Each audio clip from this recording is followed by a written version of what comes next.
Welcome to this session on narrative structure, which is question 3 of the paper 1 exam for AQA in English language. This is the first video that I have done where I've actually looked at a specific extract for narrative structure, although this is the second video that I've done about structure, the first being an introduction to it. So if you haven't yet seen that video, that might be more useful than going straight in to watch this one. Okay, so at the bottom of this next screen, here we go. You can see that there's a thumbnail there. That's what the front of that video looks like. And it's all about introducing you to the concept of narrative structure in relation to text, what it actually is and what to look out for. I'm going to start this PowerPoint itself with 2 slides which are from that introduction, just to refresh our recollection of structure. But I would advise you, before you go and watch this one, to go back and watch the introduction to it, just so you familiarise yourself a little bit more with the concept of structure if you're new to it. So there are 4 aims of this session. The first is to remind you of those key concepts. The second is to remind you of the question and to break it down in terms of what it means. The third is to look at a specific extract that I have found, which tends to be quite good for structure practice. And the fourth thing is to show you 4 example answers, each one meeting the level in the mark scheme, levels 1 to 4, and then basically with the last one, the most successful one, to just break it down in terms of what is actually quite successful about it. So that's quite a busy session, this one, quite a lot to get through. So I hope it will be useful. This slide is a slide from my introduction to structure, which I've already uploaded onto YouTube. And I gave you here 14 tools, really, or 14 concepts that you can look out for structure. If you remember, I'm not going to go into much of these now because I'm conscious of time, and I do go into them a little bit more detail in the previous video. But structure is all about focus. It's all about the writer showing you something in a particular order. So the keywords tend to be focus, shifting, sequence, order, zoom in, all these kind of different, almost cinematic things like a camera would do when it shows you a film in the cinema. But there are also things like cyclical structure. There are things like, whether we've got a panoramic focus, a wide-angled shot, whether the writer transitions between description and dialogue or the way round, inside, outside. All of these different things, all of these different mechanisms that a writer can use to navigate you around a particular text. And what I'm saying is, because the structure question is always the same, and because you can apply the same concepts to all extracts, it's very useful to think about and to remember maybe these 14 aspects of structure. Probably won't be the case that you'll be able to talk about all of them in an extract, but that's not really the point. The point is that you've got them there ready to use if you need to. Okay, so it's all about shift, focus, zoom, and imagining that this is being filmed almost, imagining that the extract is being filmed. What can you see, in what order, and why, importantly, has the writer chosen that order for us? What effects does that create? Because this is still an analysis question like the language question. This next slide is also from that previous PowerPoint. So what do we know then about narrative structure? So this is the only question where you will need to read the whole of the extract, because you need to appreciate the beginning, the middle, or the end of it as well. So seeing it as a whole thing. And you're really thinking about, why has it been told in this order or this sequence? You need to quote from the extract, your evidence, and the question will always be the same, which I'll show you on the next slide. This is out of 8 marks, 10 minutes. So again, it's a very short question. It's not designed to be a long essay. It is a very short, snappy response from you. The bullet points under the task, which we'll go through in a second, will help you structure your response.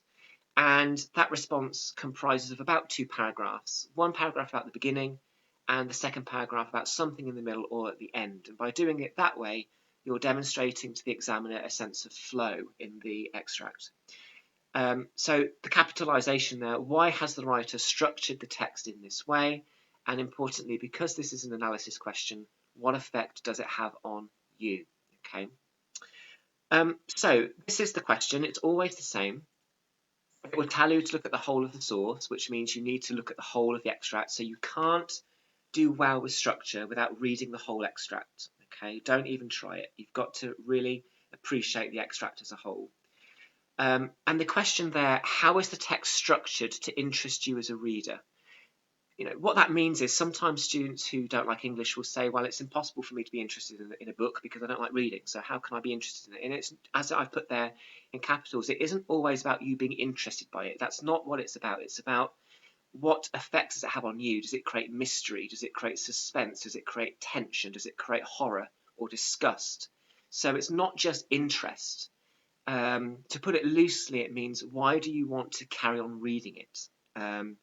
Don't say, obviously, it means we want to keep reading, because that's quite a flimsy thing to say. But it's not just about interest. So I say to students, reword the question. Why has the writer told you the story in this order? And what effects does it have? So sometimes rewording the question can be helpful. Then we've got the bullet points, and these bullet points always stay the same. You can see I've crossed off that third bullet point. It's not very useful in my experience. Students tend to not really know what to do with it. So the focus should really be on the first two bullet points. The first bullet point is focusing your attention on the beginning. So you need to be talking about the opening sentence or the opening paragraph. And that's your first paragraph of your response. The second bullet point will always talk about developing, the text developing. What that means is, as you can see from that flow chart, is as you read on. So as you read the text in order, or as you read the text chronologically, it means the text is developing in front of your eyes. So that means you need to talk about something after the beginning, either the middle and or the end. So those two bullet points really help you structure your response. So I always say to students, in 10 minutes, to be realistic, you need to write about 2 paragraphs. You can see from that flowchart, which is a diagram that I used in my previous video, which introduces structure. It's all about flowcharts, it's all about arrows, it's all about transitioning between one box to another, or one paragraph to another, from beginning to end. So it's all about really what happens in what order and why has that order been chosen, because the examiner will think carefully about the extracts. These are all extracts, they're not whole novels. So the examiner will think very carefully about something happens in the beginning, middle and end, and you've got to pick up on that sequence of events. So that is the question, and it will always be the same. So now into the extract itself. This is an extract which is on AQA's secure portal online, which you can only access if you've got a password. So maybe some of you might be very familiar with this, which is good, because that's what I want, because as you know, mock papers can be done to death. You can almost read them by heart sometimes. They've been looked at so much. So hopefully this is a fresher one for people. And it's all about, I think I've used it already for a question 4 video. It's about a soldier called Alfred who's fighting in the First World War. And it's quite a horrific extract in a way, because it's quite graphic in terms of its description of soldier injuries. So what I'm going to do is I'm going to read through the extract, and then I'm going to go back and I'm going to basically talk about why I've highlighted things I have. So the first thing we need to do is actually appreciate what the extract is telling us. So I'm going to try and read it as best I can. So Alfred felt something move. It came out of the mud in the dark behind his back, where he sat cold and drowsily slumped against the trench wall. Something small and warmly alive pushed itself between the wooden slats and his battle-dress jacket. It touched for an instant the small exposed area of his pale dirty skin, just where his jacket and vest were folded and rucked up together. He could feel something struggling and pushing to get past him. He shot up in revulsion. He knew just what it was, a filthy rat, he shouted, to no one in particular. He saw it there, pushing through and twisting its head, saw the wet greasy fur and its mean red eyes. He kicked it and missed. The rat scuttled out from the tiny gap between the slat supports and ran across the mud. Normally Alfred would have had let it go. Rats were, after all, commonplace, but something, whether pent-up anger, hate, loss, pain, boredom, whichever it was, made him give chase after it. The creature appeared sluggish, as if it were weighed down with overeating. It had most likely been feeding on what was caught, left behind, in the lines and cools of barbed wire which stretched for miles beyond the trench. The terrible sad debris of dead soldiers, the remains that were left behind after a 6 a.m. push. Before it was light, after the heavy artillery bombardment and the whistles and the bright spray of the flares and the shouting and the very lights, the men streamed over, filtered through the narrow gaps in the wire. Whole portions of them, however, were miraculously left behind. bits of men hooked up and hanging there for all to see, like the display in an awful butcher's shop window, or if there were enough shreds and rags of uniform still attached to the limbs, then it was more like the washing on the line flapping on a Monday morning at home. Alfred had almost grown used to such sights, almost used to seeing the remains of men he had sometimes known and shared fag time and mugs of tea with, almost used to them being suddenly torn apart and scattered around here and there, or falling like rain into the mud, almost used to them being thrown up in the air along with the astonishingly loud shell-bursts, used to seeing the remains chucked around among the living like so much discarded offal, used to seeing legs, hands, heads, and sometimes faces stare up at him blankly from the grey mud, used to seeing his pals inside suddenly all spilled out from between their buttons, or poking through the rips and gaps in their uniforms, used to seeing their innards fully exposed in the cold light of the outside, where they didn't belong at all, where they were never meant to be seen. He knew it was wrong to be even remotely used to such sights, or to any of it, even for a second, let alone forever. The rat zigzagged through the mud down the service trench, past a wooden sign. It hesitated at the base of a trench ladder, and Alfred finally smashed it down into the mud. He felt its tiny backbone crack under his boot, and he had a moment of fleeting sympathy for it. Just another dirty dead thing, another of God's creatures that had given up the ghost in the mud, like so many others, and no one there to grieve its loss but him. He twisted his boot on the rat, pushing its bloated little body further into the mire. Right, so that is the end of the source. So as you can see, what I've done as I'm reading it, it says beginning, middle, and end. So I've split this extract into three distinct sections, beginning, middle, and end. And that's important because that gives us the flow or the sequence of this extract, what actually happens and when. So if we go right back to the beginning of this extract, you can see at the bottom there I've got 4 bullet points which correspond to the things I've highlighted, which are all structural things. Okay, so we have a very ominous opening sentence. It's a declarative sentence. It's declaring something, but we don't know what Alfred can feel, and that creates a sense of mystery because we want to know what it is he can feel. It also introduces us to our protagonist, and a protagonist is a main character in a novel, basically, or a film. So Alfred is our protagonist because it's all about him. So the opening sentence I would want to talk about in my first paragraph of my response because it immediately creates a sense of mystery and intrigue. Then on line 7, we get a transition from description of the thing he can feel moving to what he says, and he uses the direct speech or the dialogue rat, which is spoken as an exclamative, which shows his shock and his disgust. But it also is helpful for us as readers because by him saying that, we now know what he can feel. So the mystery of what he can feel is answered.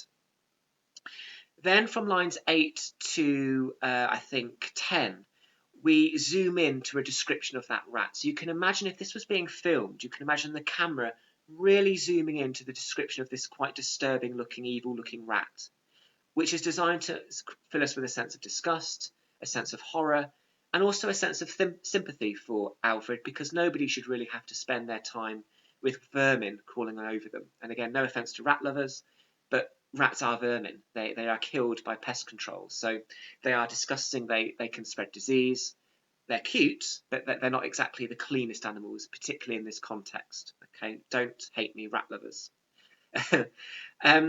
And then as we go towards the bottom of this extract, we go from a very narrow focus of one trench that Alfred's in to a much wider panoramic focus where it says stretch for miles beyond the trench. So we realise that Alfred's trench is one trench of many. And as we know from maybe studying World War I in history, we know that trenches were not just one-off. They spread for miles, the battlegrounds, the no man's land. So by line 15, we go from this very single, small focus of this one trench with Alfred in it and this rat in it to a much wider panoramic landscape. So you can almost imagine the camera zooming out and panning out to this very open landscape. So all of those are things we can say in the beginning. In the middle, we start to really go into quite a lot of graphic and quite grotesque imagery about the injuries that soldiers have. we have that simile there comparing the men to meat in the butcher shop window, and I've used that in my question 4 video for this extract. It's quite a good extract for question 4 as well. And then we get the repetition of almost used, but we also get, you can see there on line 23, that very small paragraph that kind of stands on its own as a single sentence, which is a declarative again. Alfred had almost grown used to such sights. That short paragraph summing up, the fact he's used to these awful sights creates a sense of hopelessness, and because of the flashbacks of memory and imagery that Alfred has got in his head. And that's what this big paragraph at the bottom there is all about. And I wouldn't expect you to highlight it all, but I have, just because that paragraph from almost 6 to 8 lines of text is all about, one by one, the writer giving you lots of different snapshots of all the different flashbacks that Alfred is thinking about, that he has been surrounded by as he's been fighting. So that paragraph really zooms in to a lot of the quite awful injuries, quite graphic injuries that aren't particularly pleasant. So again, it helps us feel sympathy for him, because nobody should have to view these kind of scenes, and these scenes are probably going to stay with him for the rest of his life if he's lucky enough to survive, obviously. And then as we get to the end, just a small ending, one paragraph, we go back to the rat. So that means we have a cyclical structure, okay? Because we start with the rat in the beginning, okay, by describing it, but we return back to the rat at the end. So that means the writer finishes where they started. And that means we've gone, 360, and we've gone back to where we began, meaning we've got a cyclical structure, okay? And this time, Alfred kills the rat. It says on line 38, he found a moment of fleeting sympathy for it, which means his internal thoughts. So we go from really description of the rat again to his internal thoughts inside his head. And he obviously has been so desensitized to killing and so desensitized to these awful things that he doesn't actually stop himself from killing the rat. He just does it anyway, because he's used to suffering. What is a rat? If he's seen all his friends being blown up, what is a rat? So the rat is maybe a little bit trivial compared to his friends. So in summary then, this whole extract really conveys the horror of warfare, but also the horrific injuries that soldiers can face, all creating sympathy for Alfred. Okay, so we've done so far beginning, middle, and end, and I wouldn't expect you to quote all of these things that I've highlighted in green.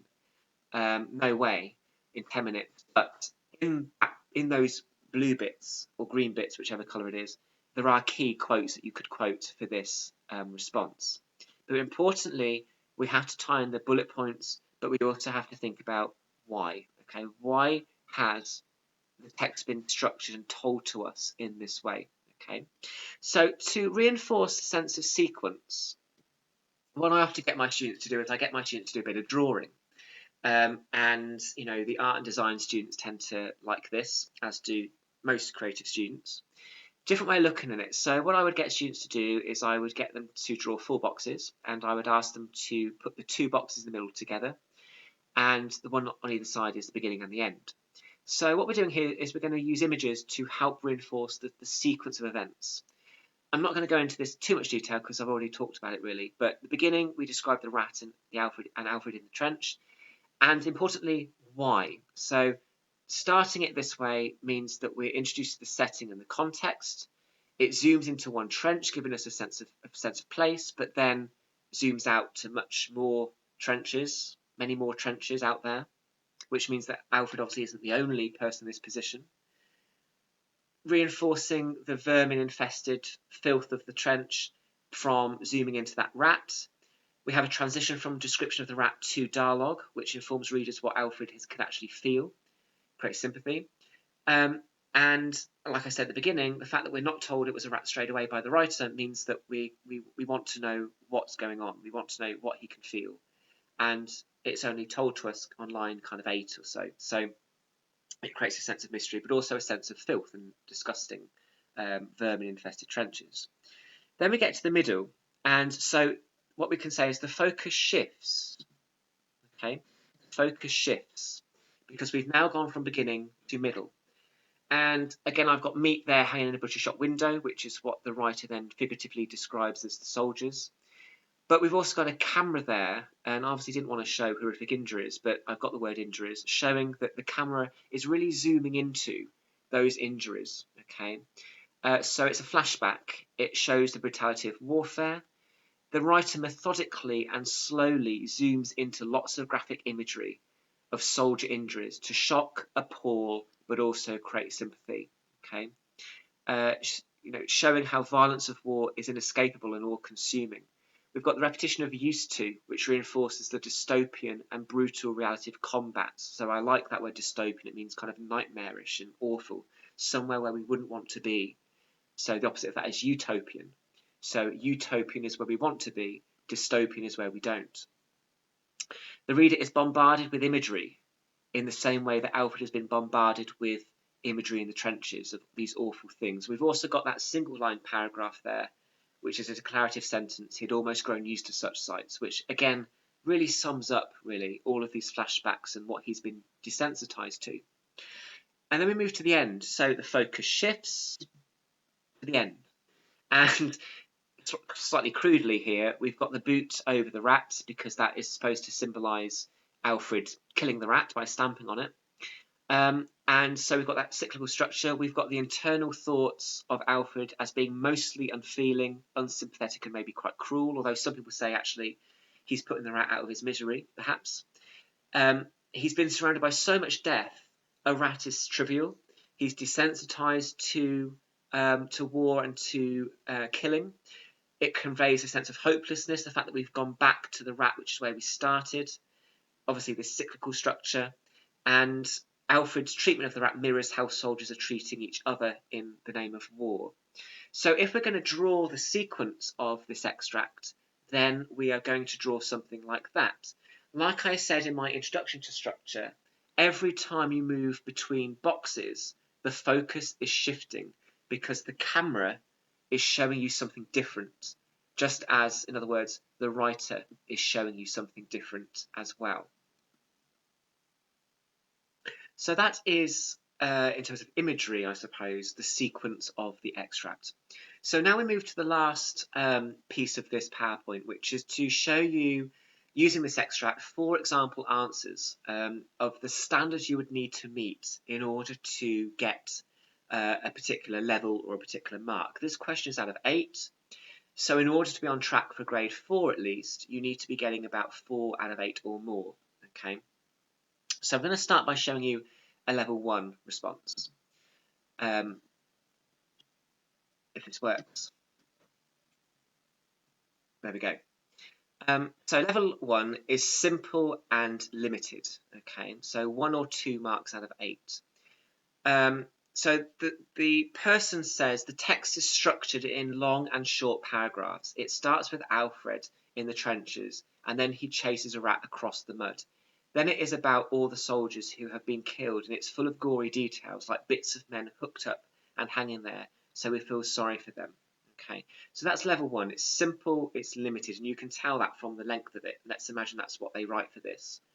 There is some effort there to think about structure, so paragraphs, for example. They've also used that phrase, it starts, and then they say, then it is about. So there is some sequence there, but it's not very, perceptive or confident. So level 1 is around the standards there. Okay, they've also quoted, so that's good, but it's not really explaining in enough detail the why. Okay, level 2. This, let's say, gets half mark. So this is where you need to be if you are going to be on track to get the GCSE, at least to grade 4. Okay, so it says the story begins inside a World War I trench, and we learn that something is crawling over Alfred, but we don't know what. This keeps us in suspense until he finally yowls rat. Then the action shifts to a different part of the trench because the rat scuttled out from the tiny gap between the slat supports, and Alfred chases after it. In the middle of the passage, we get a description of the rat and the reason why it was sluggish when it was running away. It makes Alfred flashback to what happened that morning, and the writer uses lots of gory details, like bits of men hooked up and hanging there, to tell us what Alfred remembers. We feel really sorry for Alfred, and all the dead soldiers. So a little more detail. Now it's got some understanding of structure and some comment. What's impressive is the quotes are embedded, so that's good. And they aren't long quotes either. And there is some effort there as well to talk about the effects. So again, it's about feeling sorry. But again, you can see they've talked about suspense, but they've started with the story begins. They've also then said, then the action shifts in the middle of the passage. So there is again a sense of sequence there, but again, not particularly confident, but enough to get half marks, let's say. So we now move into the top half of the mark scheme. So answer 3, let's say that it's got 6 out of 8 because it is clear and relevant and it's explained quite well. So the student says, the text begins inside a World War I trench and focuses on the main character of Alfred. He can feel something crawling over him, but he doesn't yet know what it is. And at that stage, nor do we. When he realizes and yells out rat, we experience the sudden revulsion at the same time he does. The action then widens from the trench war to the rest of the trench system, as Alfred chases through the mud after the rat. In the middle of the passage, we get a repulsive description of the rat, and in particular why it was sluggish. It has eaten the bodies of the soldiers who were killed that morning. This leads to a flashback as we go inside Alfred's mind and he remembers what happened. There is a one-sentence paragraph, Alfred had grown almost used to such sights, followed by 3 more that begin almost used to, and then a detail of what has happened to the men. This structural feature builds up the horrendous ways the men died and reinforces the cruelty of war. Again, similar to the last one, you've got the quotes, you've got a clear account here of a structure, so you've got kind of beginning, middle, end coming through, but also the effects as well coming through. Why has the description been conveyed to us in this way? So let's say this got 6 out of 8. Finally, as you might expect for a level 4 response, kind of the 8 out of 8 response, let's say, 7 out of 8, 8 out of 8, high. This is perceptive and detailed, as you can tell from the length of it. And what I've done with this one is I have, in red, really highlighted for you what demonstrates that this is to do with structure. So it says the text begins with an ominous declarative sentence. Alfred felt something move, which not only introduces our protagonist, but creates a sense of mystery, because readers aren't told what exactly he can feel. The writer uses a transition from description to dialogue of Alfred, which informs readers of what he can feel. The fact he uses an exclamative rat not only conveys his sense of disgust, but also informs us of the vermin-infested and filthy environment that Alfred is in.